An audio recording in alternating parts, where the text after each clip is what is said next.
C'est constant que, d'une part, des classements du Bénin sur certains indicateurs de la bonne gouvernance, la liberté d'expression, l'état de droit, les droits de l'homme en général,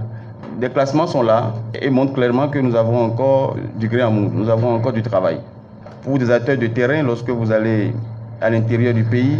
en mission de surveillance, documentation, rapportage, ce qu'on appelle en droit de l'homme la SDR, si on veut plus globalement en mission de monitoring, quand vous allez au-delà, c'est-à-dire en apport de solutions à travers le plaidoyer classique ou le plaidoyer juridique ou même l'éducation aux droits humains, vous vous rendez compte que de cette mission de monitoring, vous revenez contrit de ce que l'humanité que vous incarnez pourrait être complètement avilie. Vous êtes dépaysé de voir des semblables à vous dans des situations qui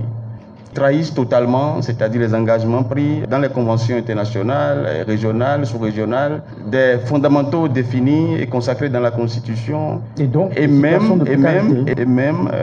des droits définis dans les lois, et même des promesses, et à la limite même des droits créances déjà liquidés à travers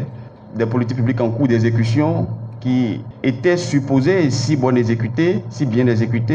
devraient vous épailler ces constats de terrain. Et donc, on se pose des questions. Parfois, vous êtes appelé donc à constater qu'il y a une volonté politique dont on ne peut douter. Et quand vous suivez l'actualité de gouvernance de votre pays, vous êtes convaincu de ce que les moyens sont mobilisés. Et donc, vous vous interrogez sur, pourquoi de la volonté politique passant par les moyens mobilisés, l'impact fait défaut.